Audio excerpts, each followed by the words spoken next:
नमस्कार दोस्तों, स्वागत है आपका अपना ही यूट्यूब चैनल टुडे एग्जाम पर। दोस्तों, आज के इस एपिसोड में हम हिस्ट्री के टॉप प्रश्नों को देखेंगे और जैसा कि आज तक पढ़ाते आया हूँ, एक्स्ट्रा फैक्ट के साथ पढ़ाऊँगा। जो एक्स्ट्रा बातें आपके लिए नवीन हो उस पर विशेष फोकस कीजिएगा, है ना। तो चलिए शुरू करते हैं आज का ये क्लास। इससे पहले एसएससी के लिए रामबाण पैरासीटामोल 500 जो टुडे एग्जाम का ई बुक है, बिहार एसएससी की कंटेंट अवेलेबल है, आरपीएफ के लिए क्लास चल रही है, 12 क्लास हुई है, 18 बाकी है ना। एसएससी 30 सीरीज चल रही है। तो आपको जिसकी भी नीड हो आप लोग इस मोबाइल नंबर पे बाय कर सकते हैं व्हाट्सअप के ज़रिए मैसेज करके, और इसी व्हाट्सअप अकाउंट का जो है लिंक आपका डिस्क्रिप्शन में दिया गया है। तो आप वहाँ से भी लिंक क्लिक करके डायरेक्ट व्हाट्सअप के थ्रू मैसेज करके कंटेंट बाय कर सकते हैं। चलिए शुरू करते हैं आज का ये क्लास। अब ये कंटेंट कितने इफ़ेक्टिव है या नहीं है, अब आपसे तो शायद न छुपा होगा, है ना। चलिए शुरू करते हैं। पहला जो प्रश्न है, श्रीलंका की खोज पुर्तगालियों के द्वारा कब किया गया था? तो श्रीलंका की खोज जो है पुर्तगालियों के द्वारा 1505 में किया गया था। भारत की खोज कब हुई थी सर? 1498 में हुई थी। कौन किया था? Vasco D gamma. Vasco D gamma के द्वारा किया गया था। वास्को डी गामा के द्वारा करा गया था। भारत का जो खोज करे था वास्को डी गामा। तो Vasco D gamma second time India कब आए थे? पहले बार तो 1498 में आए थे सर, दूसरी बार 1502 में आए थे। कब आए थे? 1502 में आए थे। तो ये ध्यान रखेंगे। इंडिया से क्वेश्चन बनता है ब्रिटिश आवागमन के श्रेणी में कि सबसे पहले और सबसे बाद में जाने वाला। तो सबसे पहले आए भी यही थे 1498, और सबसे लास्ट 1961 में गोवा को आज़ादी दिलाने के बाद हम समझते हैं कि पुर्तगाली ही सबसे लास्ट में गया। ठीक है भाई। तो आने वाले भी सबसे पहले पुर्तगीज और जाने वाले भी सबसे लास्ट में पुर्तगाली। ठीक है। तो ये भारत के लिहाज से मैं इसे डिलीट करता हूँ। अब श्रीलंका को अच्छे से समझते हैं साहब। ठीक है। देखिए, श्रीलंका की खोज पुर्तगाली ने किया था 1505 में। जो पुर्तगाली इनको खोज किया था उनका नाम था डॉन अल्मेरा। क्या नाम था भाई? डॉन अल्मेरा। अब इसी प्रकार का नाम है तो मैं क्या ही कर सकता हूँ। आप देखेंगे कि जो पुर्तगाल के जो भी शासक हैं उनमें उनके नाम में अल्मेरा जरूर रहता है। जैसे अपने इंडिया में फ्रांसिस द अल्मेरा, है ना, था ना। तो ऐसे ही तो ये अल्मेरा जो है इनका नाम था। इनके अलावा श्रीलंका को समझते हैं। श्रीलंका 1505 में पुर्तगाली के द्वारा खोजा गया। श्रीलंका जैसे कि आप जानते हैं कि ब्रिटिश कॉलोनी था। आपका जो है इस पर इंग्लैंड का अधिकार था या ब्रिटिश का अधिकार था, हुकूमत था। तो श्रीलंका को आज़ाद करवाया गया ब्रिटेन से 4 फरवरी 1948 को आज़ाद करवाया गया। ये क्वेश्चन डायरेक्ट आपके एसएससी, रेलवे इत्यादि एग्जाम पूछते हैं कि भाई श्रीलंका को कब आज़ाद करवाया गया? तो आप कहते हैं 4 फरवरी 1948 को ब्रिटिश से आज़ाद करवाया गया। अच्छा, श्रीलंका का पुराना नाम जैसा कि आप सबको पता है कि सिलोन था। तो सिलोन से लंका या श्रीलंका कब बना? तो सिलोन से 1972 में पहले इनका नाम लंका दिया गया, नोट श्रीलंका, पहले लंका नाम दिया गया था। बाद में इनमें श्री शब्द जो आदर सूचक शब्द है ये लगाकर इन्हें श्रीलंका बनाया गया। समझ में आया? श्रीलंका 1505 में खोज हुआ, ब्रिटिश के अधिकार होते हैं, ब्रिटिश से फरवरी 1948 में रिलीज होता है, सिलोन नाम होता है, फिर 1972 में लंका नाम पड़ता है। आधुनिक नाम क्या है? श्रीलंका नाम पड़ता है। ठीक है। इनके अलावा देखिए यहाँ पे जो द्वीप है बहुत ज़्यादा पूछा जाता है आपका। कच्छे थेबू पूछा जाता है, नैने थेबू पूछा जाता है, नैने थेबू, है ना, मटिकुट्टू थेबू, इस प्रकार से नाम है। देखिए ना, मरिपुट्टू, है ना, इस प्रकार से। देख क्या होता है ना कि वहाँ पे आपका तमिल भाषा बोला जाता है ना। तो उसके आपका इनमें थोड़ा सा झलक देखने को मिलेगा, मरिपट्टू थेबू, इस प्रकार का। यानी कहने का मतलब है मेरा साहब कि अगर थेबू वाला लास्ट एंडिंग कोई भी द्वीप है, आइलैंड है, तो 99% चांस है कि ये श्रीलंका से बिलोंग करते होंगे। इनका एड्रेस श्रीलंका होगा। ठीक है। तो एक कोड आपको याद रखना है, थेबू, ये कहाँ पे रहता है? श्रीलंका के अंदर रहता है साहब। तो मैंने अब जो भी नैना थेबू, कच्चा थेबू, मरिकट्टू थेबू जो भी मैंने कहा उसे भूल जाइए, सिर्फ थेबू याद रखिए। ठीक है। इनके अलावा श्रीलंका से एक क्वेश्चन पूछा जाता है कि इनके टॉप मोस्ट पीक कौन सा है? टॉप पीक कौन सा है? तो ये जो टॉप पीक है ये कौन है? माउंट पेड्रो इस प्रकार का नाम है, पेड्रो या पिटरिदुगुल्ला, इन्हीं को कहते हैं। तो आपको अपने को याद रखने से मतलब है तो पिद्रो या पिड्रो भी याद रख सकते हैं। तो इतना शॉर्ट में भी याद रखने से काम चल जाएगा, क्योंकि शुरुआती अक्षर नहीं बदलेंगे, चाहे तो पूरा नाम याद रखिए या शॉर्ट रखिए। तो इसे शॉर्ट में पेड्रो भी कहते हैं। तो ये आपका कहाँ पे है सर? श्रीलंका के अंदर है। ठीक है। इसके अलावा ये क्या अभी मैंने बताया, कोई बच्चे को पूर्णतः समझ में आया कि नहीं? टॉप पीक मतलब समझते हैं ना, सर्वोच्च चोटी। जैसे पूरे विश्व में एवरेस्ट है ना, पूरे विश्व में सबसे ऊंची चोटी एवरेस्ट है और इंडिया में सबसे ऊंची चोटी कंचनजंगा है। वैसे श्रीलंका में मैंने बताया कि पिड्रो है। समझ में आया? इनके अलावा श्रीलंका के अंदर भाई साहब कौन सा द्वीप है? प्रायद्वीप, माफ़ कीजिएगा, ये जाफना प्रायद्वीप होता है श्रीलंका के अंदर। बंदरगाह का नाम क्या बताया था जो काफ़ी पॉपुलर है? हम्बनटोटा। नया राजधानी क्या बताया था? जयवर्धनेपुरा कोट्टा, है ना, जयवर्धनेपुरा कोट्टा नया राजधानी, पुराना वाला कोलंबो, है ना। इनके अलावा श्रीलंका से एक क्वेश्चन आपसे पूछा जाता है कि इसके जो है आपका राष्ट्रीय फल कौन सा है? तो श्रीलंका का राष्ट्रीय फल है सर कटहल। कटहल बांग्लादेश का राष्ट्रीय फल भी है, तो दोनों एक साथ याद रख लेंगे। श्रीलंका में अपन भाषा बोलते हैं सर जी सिंहली, और श्रीलंका में भारत की भाषा जो तमिलनाडु में बोली जाती हो, श्रीलंका में तमिल। इसीलिए आपने इससे पहले तमिल जैसे, है ना, शब्दों के उच्चारण वाला आइलैंड का नाम सुन रहे थे। इनके अलावा श्रीलंका का पॉपुलर नृत्य कौन सा है सर? कंडियान। कौन सा? कंडियान। तो इन्हें ध्यान रखेंगे। आपका जो श्रीलंका में सबसे पॉपुलर नदी है वो कौन सा है सर?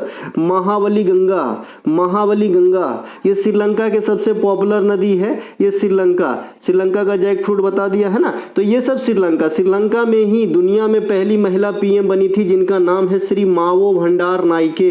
श्री मावो भंडार नाइके ये कब बनी थी कोई बच्चा, है ना? तो ये बनी थी 1960 से 65 तक सेवा करी थी पहली बार में, है ना। तो ये भी आपको ध्यान रखना है। अभी श्रीलंका के पीएम कौन है? दिनेश गुणवर्धना, इन प्रकार का नाम है भाई, दिनेश गुणवर्धना। तो इन्हें भी ध्यान रखेंगे। तो ये था हमारे श्रीलंका। ये भी कहाँ, अभी तो रुको, अभी भारत और श्रीलंका के बीच जो सीमा क्रिएट करता हूँ उसे क्या कहते हैं हम? मन्नार की खाड़ी कहते हैं, पाक जल डमरू मध्य कहते हैं, राम सेतु कहते हैं। ये सभी के सभी अपन सीमा क्रिएट कर सकता है श्रीलंका और भारत के बीच। इनके अलावा ये मन्नार की खाड़ी में मैंने क्या बताया है आपको? डुगोंग संरक्षण केंद्र है। डुगोंग संरक्षण केंद्र है। अब ये डुगोंग क्या होता है? तो गेंडा के जैसा एक प्राणी होता है जो घास फूस पे डिपेंडेबल होता है। इसे समुद्री गाय भी कहा जाता है। विशेष जानकारी के लिए गूगल से चित्र देख लीजिएगा, क्योंकि मैं चित्र नहीं बना सकता। चलते हैं आगे। पहला अगला प्रश्न है, भारतीय समाज को मेगास्थनीज ने कुल कितने भागों में विभाजित किया था? देखिए, भारतीय समाज को मेगास्थनीज के अनुसार 7 भागों में बांटा गया था। एक क्वेश्चन यहीं से लगे हाथ आंकड़ा वाला आपसे पूछा जाता है कि अशोक के शासन से पहले, शब्दों के जाल पे ध्यान दीजिए, अशोक के शासन से पहले, है ना, मौर्य प्रांत कितने भागों में विभाजित थे? तो 4 प्रांत में। लेकिन आपको पता है कि कलिंगा युद्ध के बाद अशोक ने तोसली को जीत लिया था और इस प्रकार जो है 5वां आपका जो है मौर्य प्रांत हो गया था कलिंग विजय के उपरांत। ठीक है, तो अशोक के बाद 5 गो था, अशोक के पहले 4 गो था। ये वो आंकड़ा वाला क्वेश्चन आपसे पूछा जाता है। आपसे पूछा जाता है सर कि मेगास्थनीज के लेखक, मेगास्थनीज ने क्या लिखे थे? तो आप कहते हो इंडिका।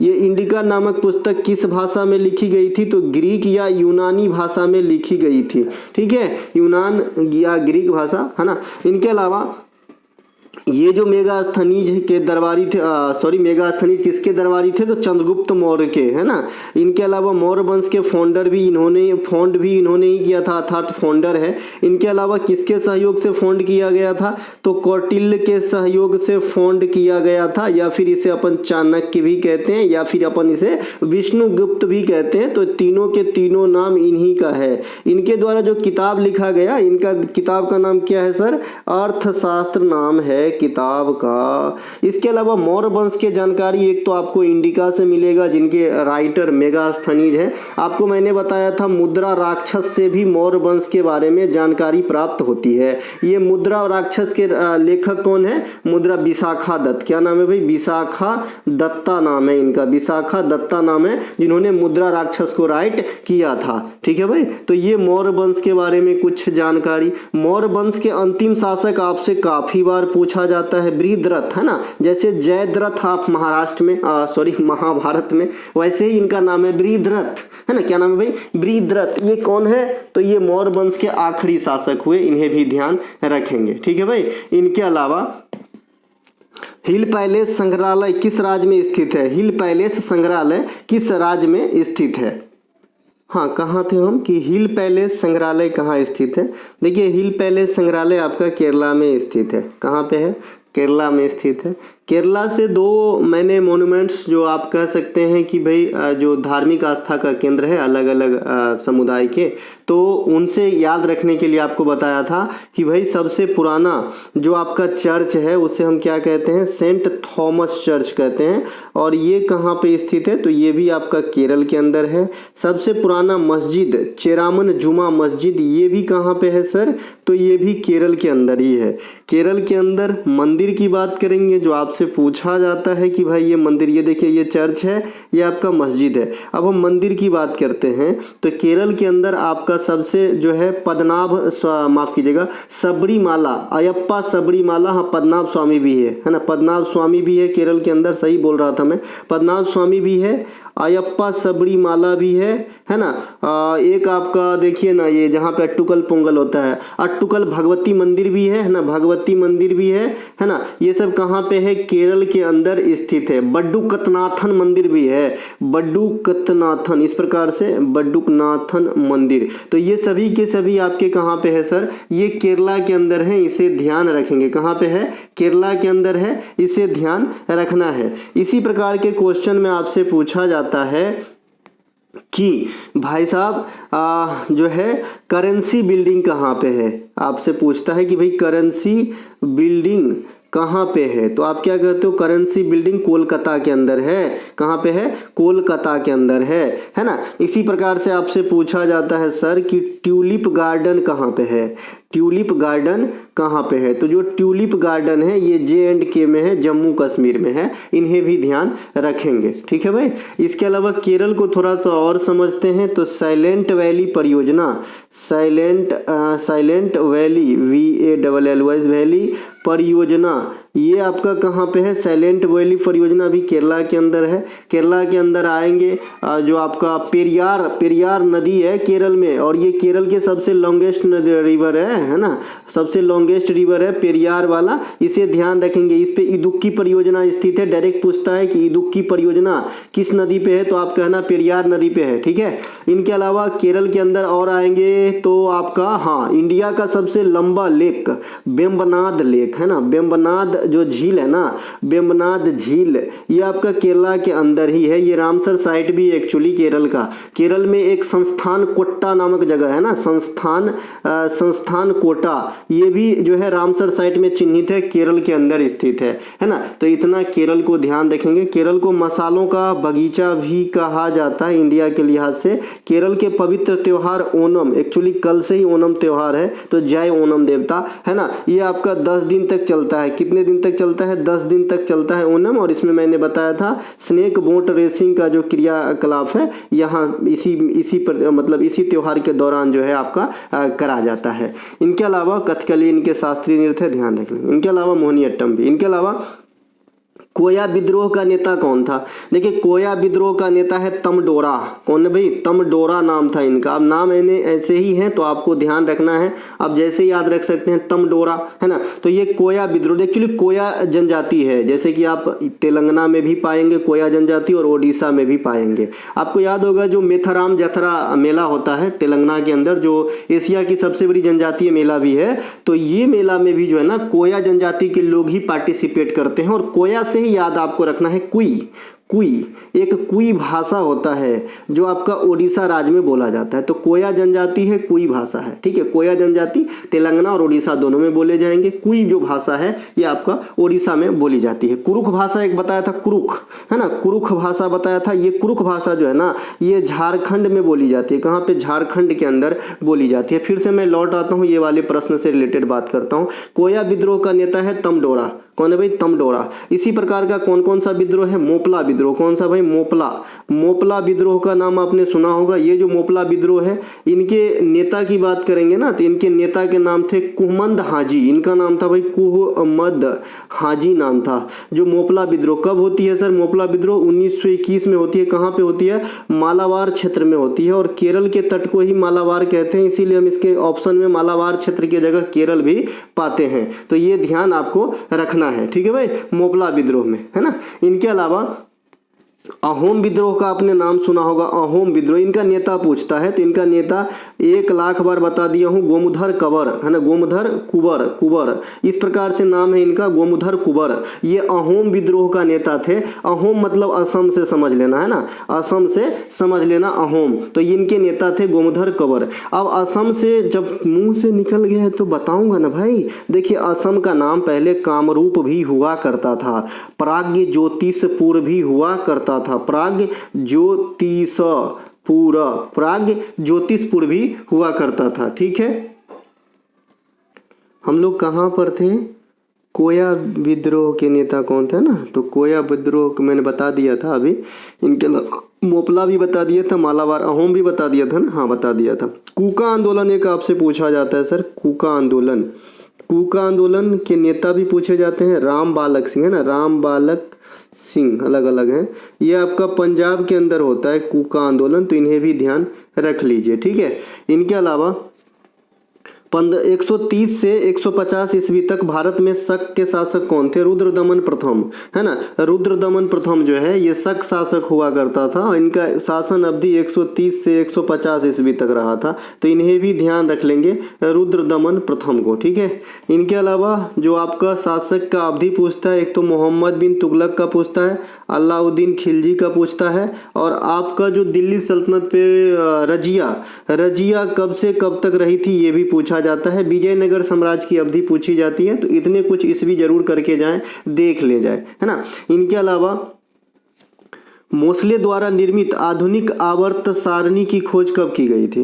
देखिए आधुनिक आवर्त सारणी जो आजकल हम पढ़ते हैं ना, ये 1913 में खोज हुआ था, और ये मोस्ले के द्वारा निर्मित है। किसके द्वारा निर्मित है सर? मोस्ले के द्वारा निर्मित है। देखिए आवर्त सारणी का जो सिलसिला है ना, ये त्रिक के नियम से स्टार्ट हुआ था ना, त्रिक का नियम किसने दिया था? डोबे राइनर ने दिया था ना, डोबे राइनर ने दिया था। कब दिया था त्रिक का नियम डोबे राइनर ने? 1817 ईस्वी में दिया था। इन्हें भी ध्यान रखेंगे। ठीक है, इन्होंने क्या बताया था कि भाई कि पहला दूसरा तीसरा, तो ये पहला और दूसरा का जो गुणधर्म है ना, इनके औसत गुणधर्म मतलब दूसरे का जो गुणधर्म है ना, पहला और तीसरा के औसत गुणधर्म से मेल खाता है, तो ये त्रिक का नियम है। डोबे राइनर ने दिया था, 1817 में दिया था। फिर क्या होता है? अष्टक का नियम आता है बाद में है ना। अष्टक का नियम आपसे, ऑक्टेव का जो नियम है ये काफी बार पूछा जाता है आपसे। अष्टक का नियम जो है ये 66 में आया था, उसी साल 1866 के अंदर आया था। इन्होंने कहा कि अगर 8 तत्व हम ले ले, धातु कहना सही नहीं होगा, 8 तत्व हम ले ले तो पहला और 8वां का गुणधर्म मिलता जुलता है। लेकिन ये बात कहाँ तक फॉलो हुई? सीए तक फॉलो हुई, कैल्शियम तक ही लागू हो पाया, इसीलिए यह कारगर सिद्ध नहीं हुआ। ठीक है भाई, तो ये अष्टक का नियम है। अगर आपसे पूछे कि भाई जो न्यूलैंडस के अष्टक का नियम था उसमें कुल कितने तत्व थे, तो आप क्या कहोगे? 56 गो है ना, 56 तत्व पे जो है इन्होंने एक्सपेरिमेंट करा था। इसके बाद आता है आपका मेंडेलीव साहब का। मेंडेलीव जो है, ये मेंडेलीव की आवर्त सारणी जो है 1869 में जो है अब रिलीज हुआ या बना। लेकिन अगर आपको इसी क्वेश्चन को थोड़ा सा घुमा के पूछेगा कि जर्मन पत्रिका में, ऐसा क्वेश्चन मैंने देखा है पूछते हुए कि जर्मन पत्रिका में मेंडेलीव की आवर्त सारणी का प्रकाशन कब हुआ, अगर इस प्रकार से लैंग्वेज लिखता है तो 1872 आंसर देना है, ना कि 1869 आंसर देना है। समझ में आया?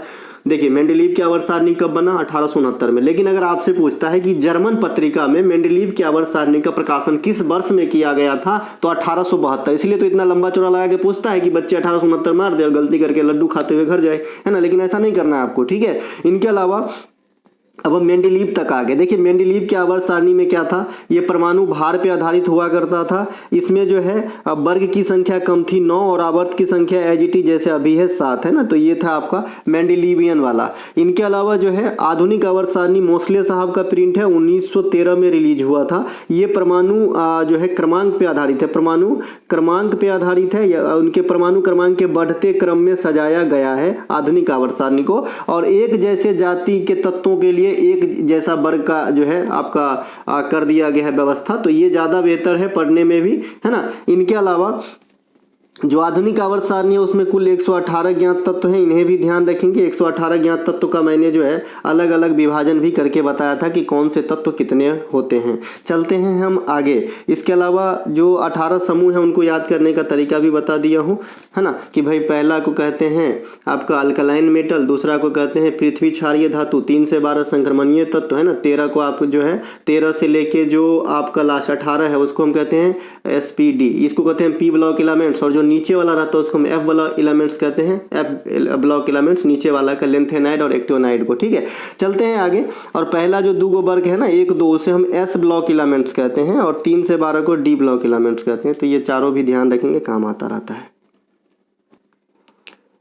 वेद समाज का प्रभाव किस समाज से मिलता जुलता है ना, तो वेद समाज का प्रभाव जो है ये ब्रह्म समाज से मिलता जुलता है, इसे ध्यान रखेंगे।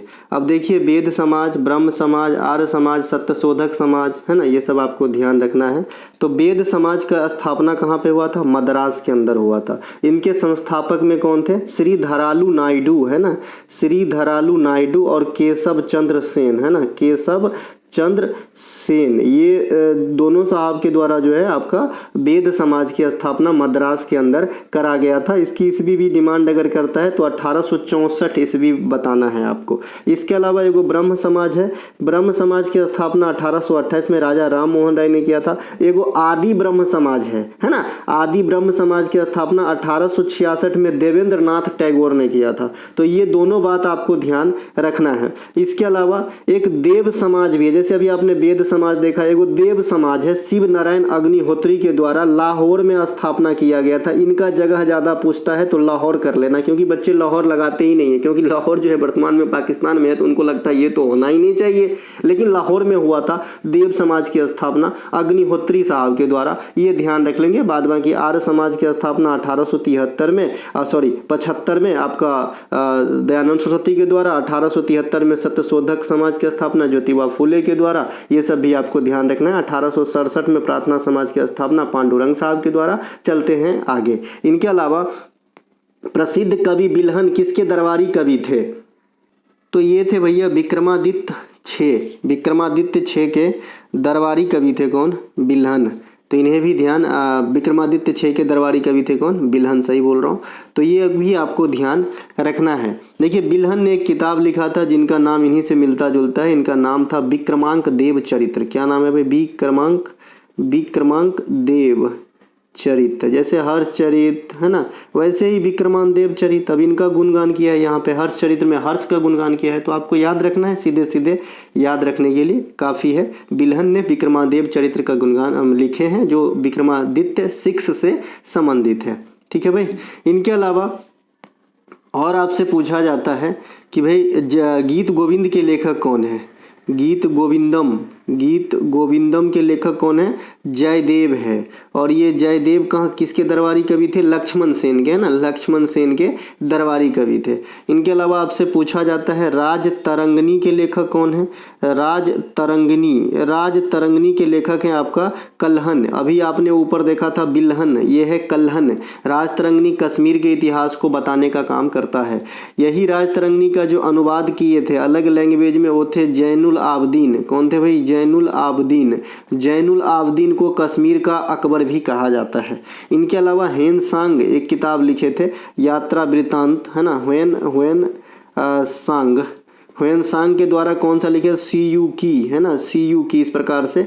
इनके अलावा जो हरिसेन है, जो आपका समुद्र गुप्त के दरबारी कवि हुआ करता था हरिसेन, इन्होंने प्रयाग प्रशस्ति को लिखा है ना, प्रयाग प्रशस्ति को लिखा है हरिसेन। तो इन्हें भी ध्यान रखेंगे।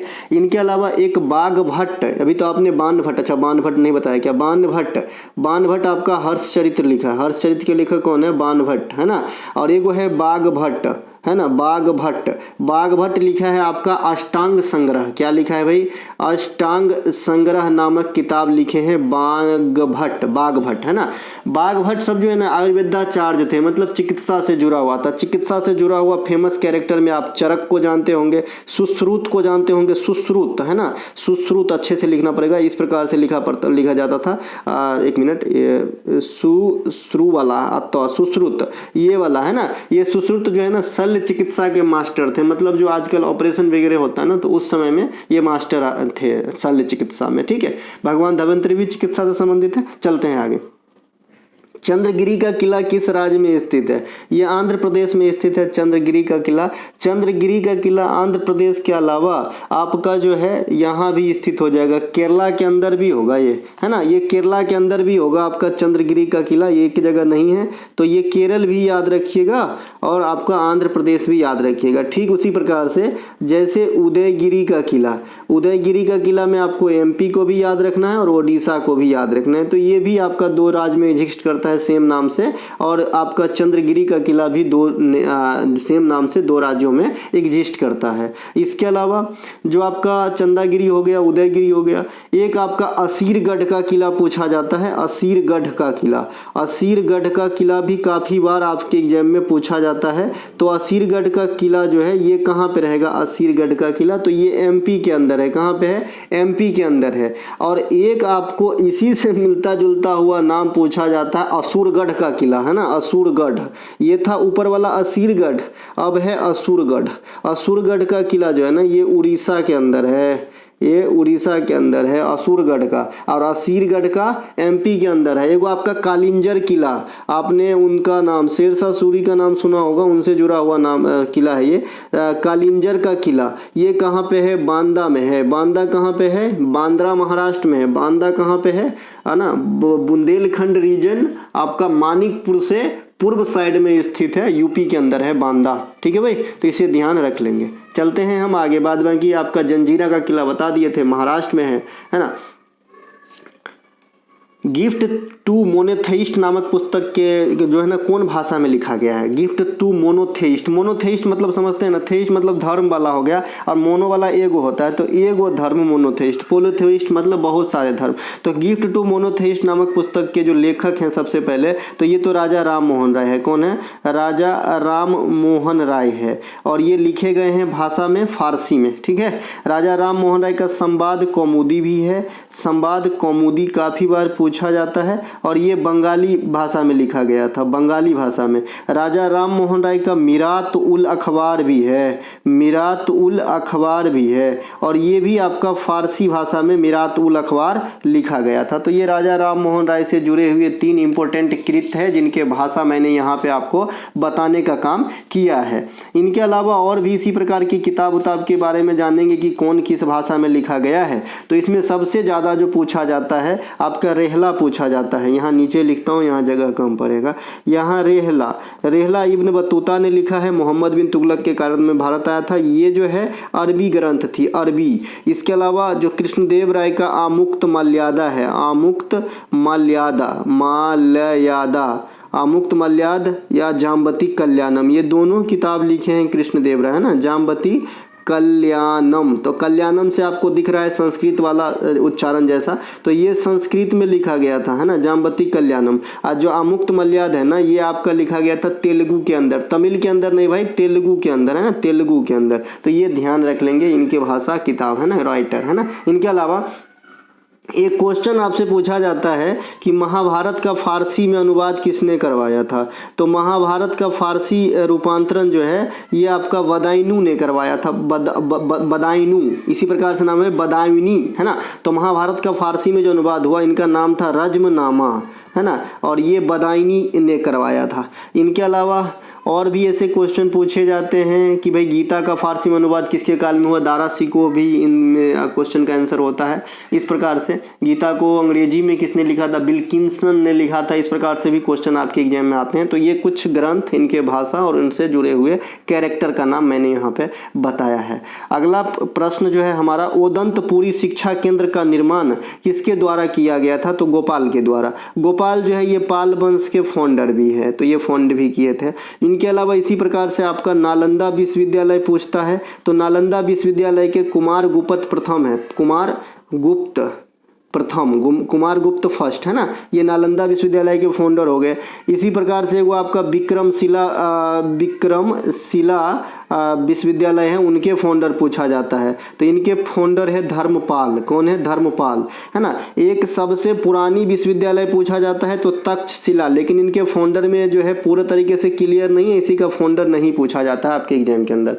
इसके अलावा एक आपसे पूछा जाता है सर, फर्ग्यूसन कॉलेज के फाउंडर में कौन शामिल रहे थे? तो बाल गंगाधर तिलक रहे थे ना, बाल गंगाधर तिलक रहे थे। एक आपसे पूछा जाता है कि बनारस में 1898 ईस्वी में, है ना, सेंट्रल हिंदू कॉलेज की स्थापना, यानी बनारस, एक सेकेंड अच्छे से लिख देते हैं तो बढ़िया रहेगा, बनारस हिंदू कॉलेज, BHU अभी है, BHU Banaras Hindu college, Hindu university BHU। एक था कि भाई बनारस सेंट्रल हिंदू कॉलेज, इस प्रकार से नाम था, बनारस केंद्रीय हिंदू कॉलेज। इनके स्थापना जो है ना एनी बेसेंट मैडम ने करी थी 1898 में। बाद में यही आगे चल के BHU का रूप धारण किया और मदन मोहन मालवीय साहब का नाम इनसे जोड़ा गया। तो ये भी कुछ अपना जो है शिक्षण संस्थान पुराने जो आपके एग्जाम में पूछे जाते हैं। हम चलते हैं आगे, है ना। अब अगला प्रश्न है हमारा कि कंदरिया महादेव का मंदिर किस चंदेल शासक के द्वारा बनवाया गया था? तो धंगदेव नाम था इनका, धंगदेव, है ना, धंगदेव, इस प्रकार से नाम था। देखिए ये बनाए थे चंदेल शासक ने, और चंदेल शासक का फाउंडर जो है नन्नुक है। कौन है? नन्नुक, है ना, इन्हें ध्यान रखेंगे। कंदरिया महादेव का मंदिर कौन मंदिर समूह का भाग है? तो ये खजुराहो मंदिर का ही एगो पार्ट है, ठीक है, इन्हें ध्यान रखेंगे। और ये सबसे विस्तृत मंदिर है खजुराहो समूह के मंदिरों में। खजुराहो का जो मंदिर है, आप जैसे कि जानते हैं कि उत्तर भारत का स्टाइल जो है नागर और साथ ही साथ पंचायतन शैली में बनाए गए हैं। एक बार क्वेश्चन आपसे पूछा गया कि पंचायतन शैली में कितने मंदिरों का समूह ग्रुप होता है? तो आप कहेंगे 5 मंदिरों का ग्रुप होता है पंचायतन शैली में। एक बार आपसे क्वेश्चन पूछा गया है कि जो दक्षिण भारत का द्रविड़ स्टाइल है, उत्तर भारत का नागर स्टाइल है, कहीं जगह अगर इन दोनों स्टाइल में मिली जुली मंदिरों का समूह बनाया गया तो उसे कौन सा स्टाइल कहते हैं? तो उसे बेसर स्टाइल कहते हैं। तो ये है भाई मंदिरों का स्टाइल, है ना। इनके अलावा मंदिर से भी क्वेश्चन आता है, स्तूप से भी क्वेश्चन आता है। स्तूप के ऊपरी भाग को बहुत सारे बच्चे ने जवाब दिया, हर्मिका, छत्रक, है ना, ये सब कहा जाता है, छत्रक या छत्रक का सही। इनके अलावा मंदिर के ऊपरी भाग से भी क्वेश्चन आता है। तो मंदिर के ऊपरी भाग में वो कलश रहता है, और ये जो कलश जहाँ पे ये स्थापित रहते हैं ना, इससे पूछा जाता है कि इसको क्या कहा जाता है? जहाँ पे कलश टिका हुआ रहता है, मंदिर के जो चोटी होते हैं वहाँ पे जो कलश होते हैं, जो कलश टिका हुआ होता है ना, उसे क्या कहा जाता है? तो इसे अमलका कहा जाता है, अमलका, इस प्रकार से ध्यान रखेंगे। आपसे पूछा जाता है कि लोग मंदिर में परिक्रमा कहाँ करते हैं? तो गर्भगृह के चारों ओर, यानी गर्भगृह से हट के परिक्रमा होती है।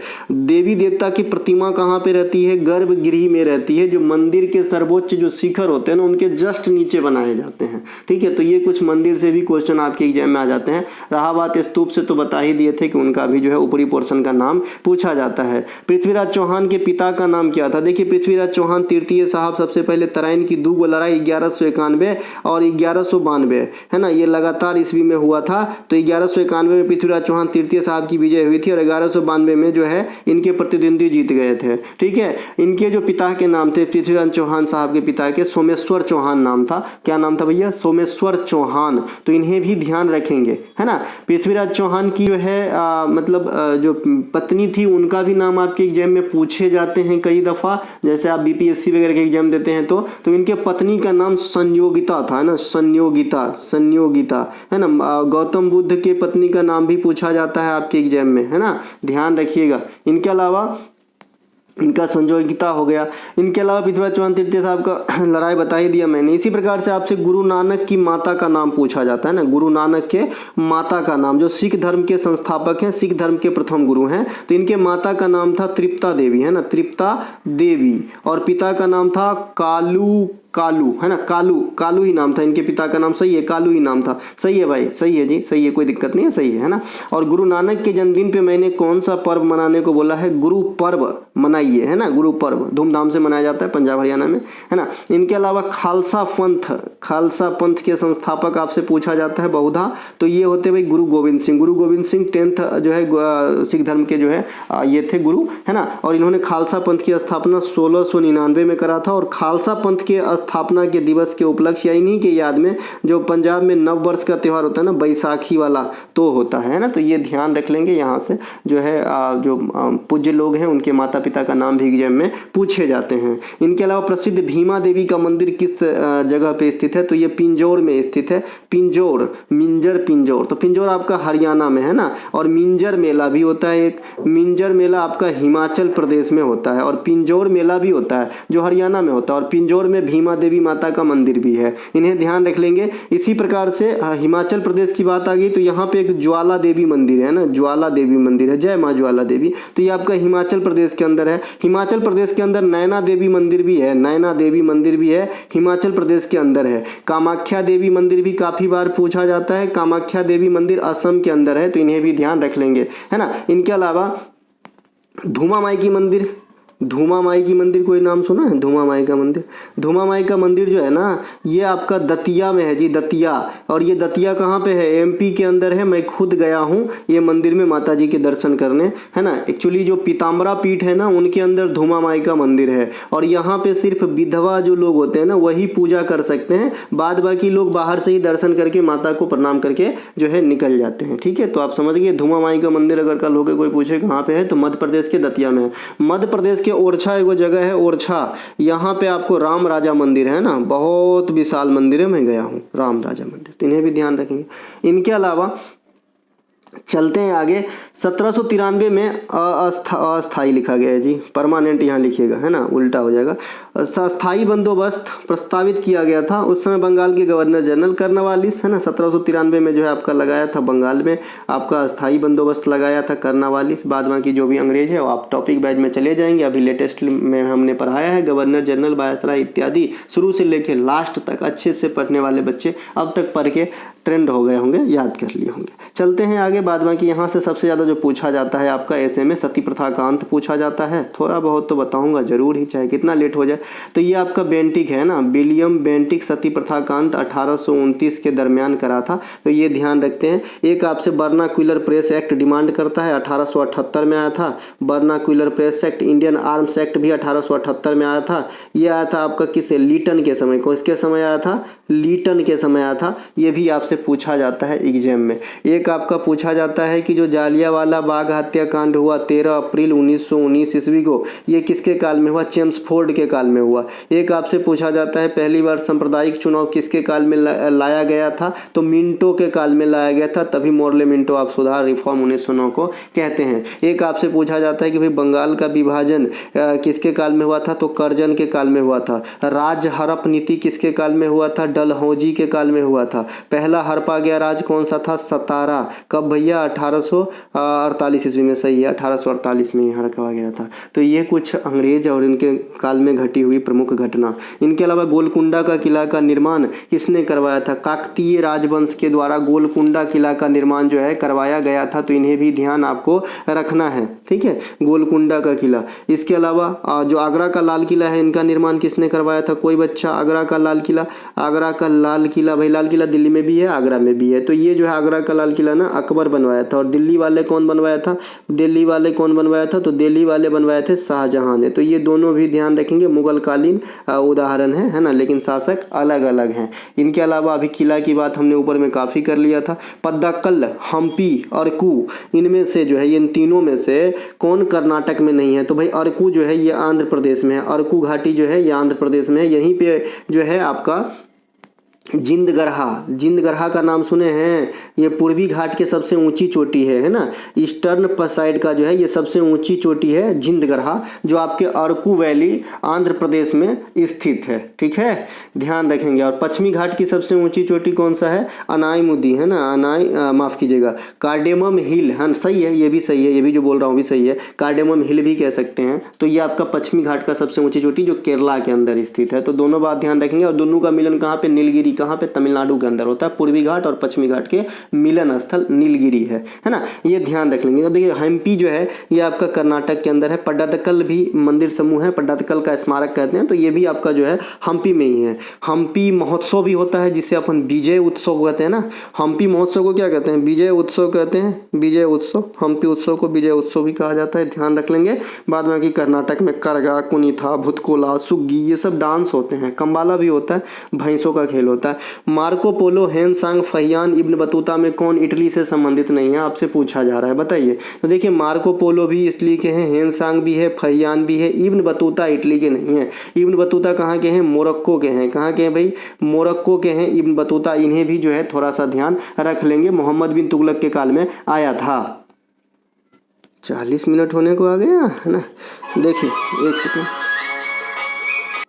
अगला बता दिए थे। तो ये जो है आपका इब्न बतूता कहाँ से, मोरक्को से आए थे, बाद बाकी सब चाइनीज है। मार्को पोलो की बात करेंगे, किसके काल में आया था, तो ये पांड वंश के काल में आए थे मार्को पोलो, है ना। इनके अलावा जो आपका पांड का राजकीय चिन्ह है, ये क्या है, मछली। क्या है भैया, मछली। तो इन्हें भी ध्यान रखेंगे।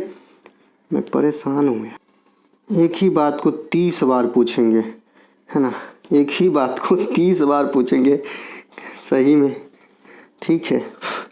आज एक बच्चा बोल रहे हैं कि सर रेलवे का फॉर्म भर दूं क्या। हे भगवान, कल वो कि ये भी पूछना मैं खाना खा लूं क्या। अरे भाई नौकरी चाहिए आपको तो फॉर्म भरना ही पड़ेगा, पढ़ना ही पड़ेगा, इसमें पूछने की क्या बात है, हद है, ठीक है।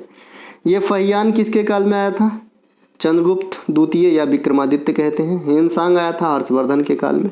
मार्को पोलो बता दिए थे, पांड्य साम्राज्य के काल में आया था। पांड की राजकीय चिन्ह बता दिए थे। अभी मछली होती है जो आपके एग्जाम में पूछा जाता है। एक चेर का पूछा जाता है राजकीय चिन्ह, इसका होता है तीर धनुष। क्या होता है, तीर धनुष। एक आपका मैंने बताया था कि वे मोर का याद रखने की जरूरत ही नहीं है, मौ से मोर, मौ से मयूर, है ना। इसी प्रकार से गुप्त का भी याद नहीं रखना है, गुप्त ग से होता है तो गरुड़ होता है ना, गरुड़ होता है आपका गुप्त का राजकीय चिन्ह। तो दोनों आपको ध्यान रखना है ना भैया। तो यहाँ पे आपने कितने वंश का देख लिया राजकीय चिन्ह। चोल का भी याद रखिएगा, चोल का भी पूछा जाता है। चोल का होता है बाघ, राजकीय चिन्ह क्या होता है, बाघ होता है। चोल वंश के संस्थापक कौन है, आप लोग कमेंट कीजिएगा।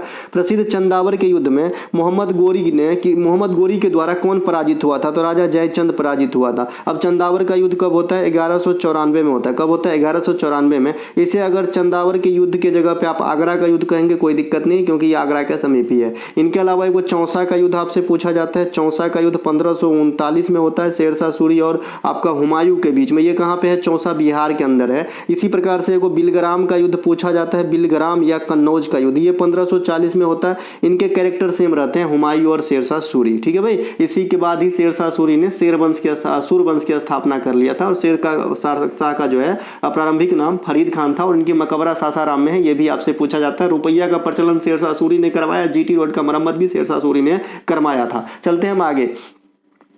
इसके अलावा अगला जो है यहाँ पे जो आपका चंदावर ये बता दिए थे। गयासुद्दीन बलबन का कार्यकाल कब से कब तक रहा था, तो 1265 से 1286 ईस्वी तक रहा था। ये आपका कौन वंश का होगा, तो ये आपका गुलाम वंश का होगा। इसे हम ममलूक वंश भी कहते हैं, कई बार बता चुके हैं। इलवारी वंश भी कहते हैं। गुलाम वंश को स्थापना कब हुआ था, 1206 में। कौन किए थे, ऐबक ने किए थे, कुतुबुद्दीन ऐबक ने किए थे। तो इन्हें ध्यान रखेंगे गुलाम वंश के। तो गुलाम वंश के वो शासक हुआ गयासुद्दीन बलबन। इसे क्या कहते हैं, जिले इलाही की संज्ञा दिया गया था।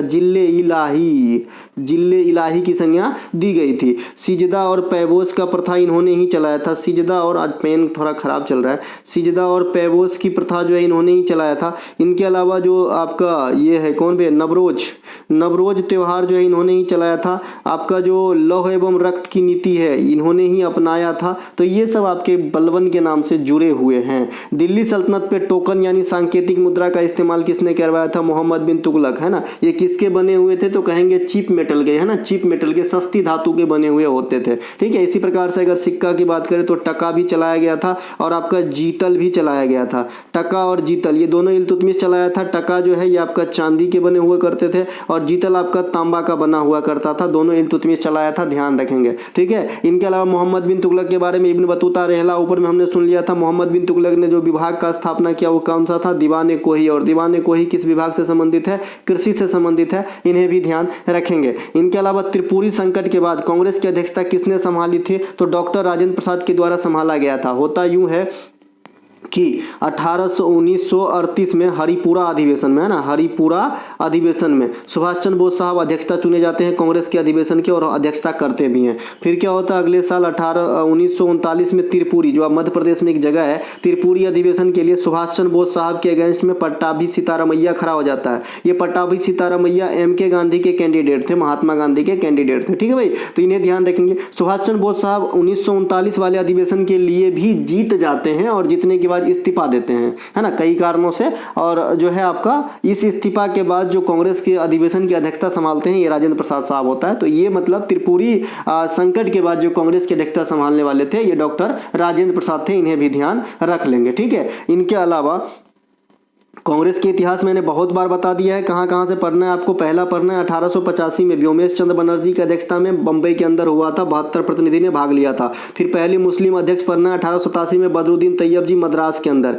फिर आपका पढ़ना है अगला सेकेंड मुस्लिम अध्यक्ष रहमतुल्लाह सयानी जी, 1896 में वंदे मातरम गाया गया था, ये आपको पढ़ना है। फिर 1906 में स्वराज शब्द का प्रयोग किया गया था, दादा भाई नौरोजी के द्वारा अध्यक्षता कर रहे थे, ये पूछा गया है। फिर आपका 1907 में कांग्रेस में फूट पड़ी थी, ये आपसे पूछा मतलब आपको याद रखना है। फिर आपको 1916 वाला लखनऊ अधिवेशन अंबिका चरण मजूमदार के जो अध्यक्षता में हुआ था, ये आपको याद रखना है ना, ये आपको याद रखना है। और इसमें जो है गरम दल और नरम दल एक हो गए थे, साथ ही साथ मुस्लिम लीग और कांग्रेस भी एक हो गए थे, ये भी आपको याद रखना है। फिर आपको 1918 वाला हसन इमाम साहब के जो अध्यक्षता है ये भी याद रखना है, क्योंकि यहाँ पे कांग्रेस में सेकेंड टाइम फूट पड़ा था। पहला टाइम कब पड़ा था? 1907 में सूरत में रास बिहारी घोष के समय। ठीक है, अब जल्दी थोड़ा फास्ट चलने की मेरी मजबूरी हो गई है क्योंकि टाइम हो गया, मुझे थोड़ा सा काम है ना। इनके अलावा ब्लैक होल की घटना किस राज्य में घटी थी? ये कोलकाता में घटी थी। बहुत सारे अंग्रेज जो है वो काल कोठरी में बंद कर दिया गया जहां पे उनका दम गया था। तो ये ब्लैक होल घटना कहां पे है? कोलकाता में। करेंसी बिल्डिंग कहां पे? कोलकाता में। फोर्ट विलियम कॉलेज कहां पे? कोलकाता के अंदर, है ना। डायमंड हार्बर किसे कहते हैं? कोलकाता वाला।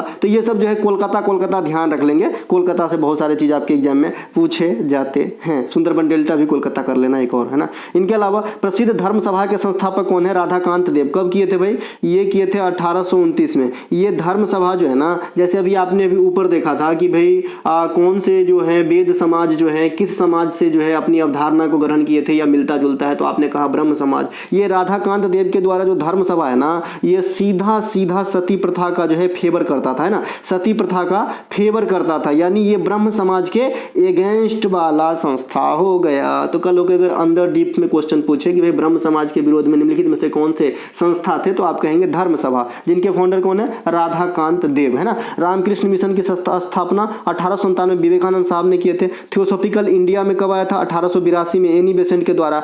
थियोसॉफिकल ओरिजिनल 1875 में अमेरिका में ब्लावत्स्की और कर्नल अलकाट के द्वारा। तो ये ध्यान रख लेंगे। बाद में की जो समाज है हमने ऊपर में डिस्क्राइब कर दिया था। हम चल देते हैं आगे। विनायक दामोदर सावरकर ने अभिनव भारत नामक संस्था की स्थापना कब की थी? 1904 में करी थी, नासिक के अंदर करी थी। कि नासिक महाराष्ट्र के अंदर है, गोदावरी नदी यहीं से निकलती है। त्र्यंबकेश्वर, है ना, तीर्थ स्थल भी है नासिक के अंदर। इनके अलावा जो आपका लाला हरदयाल सैन फ्रांसिस्को 1913 गदर पार्टी की स्थापना करा, ये भी पूछा जाता है। इसके अलावा फॉरवर्ड ब्लॉक की स्थापना 1939 में सुभाष चंद्र बोस ने करा, ये भी पूछा जाता है। इसके अलावा स्वराज पार्टी की स्थापना 1923 में मोतीलाल नेहरू चित्तरंजन दास ने करा, ये भी पूछा जाता है। फिर आपका 1925 में माफ कीजिएगा, ये आपका HRA का स्थापना हुआ, ये भी पूछा जाता है। 1928 में HSRA का स्थापना, हसरा का स्थापना हुआ, Hindustan socialist Republican association Bhagat Singh के द्वारा, ये भी आपसे पूछा जाता है। इनके अलावा हितकारिणी सभा, बहिष्कृत हितकारिणी सभा भीमराव अंबेडकर साहब ने किए थे, ये भी पूछा जाता है। हरिजन सेवक संघ 1932 में महात्मा गांधी के द्वारा स्थापना किया गया, ये भी पूछा जाता है। तो ये सब कुछ एक बातें हैं, है ना, जो आपके एग्जाम में छप जाते हैं। चलते हैं हम आगे। इनके अलावा देखिए यहाँ पे जो अभी मैंने बताया अखिल भारतीय हरिजन सेवक संघ, ये आपका महात्मा गांधी वाला यहाँ आ गया है। बाद में की Tolstoy form, Phoenix form, Natal भारतीय कांग्रेस, ये सभी गांधी जी के नाम से। और गांधी ईरा में मैंने कई बार आपको शॉर्ट टर्म में ले गया है। मुझे नहीं लगता गांधी जी से कोई क्वेश्चन आपका छूटना चाहिए अगर आपने मुझे सुना है तो। चलते हैं हम आगे। कांग्रेस की दूसरी बार फूट, अभी कांग्रेस का पूरा एक्सप्लेनेशन ऊपर में कर दिया था। तो 1918 कौन कौन अध्यक्षता कर रहे थे इसी वीडियो में बताया हूँ। जिन बच्चे को याद रह गया कॉमेंट जरूर कीजिएगा कि ये जो 1918 वाला आपका जो अधिवेशन था, जिनमें सेकेंड टाइम कांग्रेस में फूट मानी जाती है, अध्यक्षता कौन कर रहे थे? समाजवाद की बाइबिल कौन पुस्तक को कहते हैं? Das Kapital. दास कैपिटल के लेखक कौन है? Karl Marx. उसी प्रकार की किताब कौन पूछा जाता है? मेन कैंप, है ना, मेन कैंप। ये मेन कैंप के लेखक कौन है? हिटलर बाबा, हिटलर बाबा। तो इन्हें भी ध्यान रखेंगे, हिटलर बाबा को, है ना। द ओरिजिन ऑफ स्पीसीज नामक वो किताब पूछा जाता है। द ओरिजिन ऑफ स्पीसीज, इस प्रकार से जो प्राणी वगैरह होते हैं उनका स्पीसीज, मसाला वाला नहीं है। तो ये जो है आपका कौन लिखे थे? Charles Darwin. तो ये भी पूछा जाता है आपके एग्जाम में। अशोक गद्दी संभालने के कितने वर्ष के उपरांत कलिंग पर जो है विजय प्राप्त किया था? मैं ये क्वेश्चन आपसे पूछने वाला हूँ। ऑप्शन देता हूँ 8, 9, 10 या 7। बताइएगा कि ये कौन से वर्ष में जो है कलिंग को प्राप्त किया था अशोक, या फिर कलिंग लड़ाई लड़ रहे थे गद्दी संभालने के बाद। तो आपसे मैंने 3 क्वेश्चन पूछा है। एक आपसे पूछा है कि भाई 1918 में कांग्रेस की अध्यक्षता कौन कर रहे थे, एक ये वाला पूछा है, और एक शायद ऊपर में कोई एक क्वेश्चन और पूछा था जो मैं अभी भूल रहा हूँ। ठीक है, तो 3 क्वेश्चन में से देखता हूँ कि कितने बच्चे जवाब देते हैं, एक भी, है ना। तो हम मिलेंगे अगले वीडियो में, तब तक के लिए जय हिंद। अच्छा लगा हो तो लाइक करें, अपने दोस्तों को शेयर करें, है ना। और चैनल पर पहली बार विजिट करें तो चैनल को सब्सक्राइब कर सकते हैं तो कर लीजिएगा, है ना। और कोई भी कंटेंट चाहिए जो हमारा, जैसे अभी 30 सीरीज चल रहा है एसएससी में, मार्क बूस्टर का काम करेगा। ई बुक है एसएससी के लिए, रामबाण है ना। बिहार एसएससी की कंटेंट अवेलेबल है, 40 क्लास की पीडीएफ मिलेगी आपको। इनके अलावा रेलवे आरपीएफ का है, एनटीपीसी के लिए भी देखता हूँ, है ना। तो जल्द ही हम देंगे अपडेट आपको, तो आप लोग ले सकते हैं। आपके डिस्क्रिप्शन में लिंक है, व्हाट्सएप मैसेज करके। जय हिंद दोस्तों।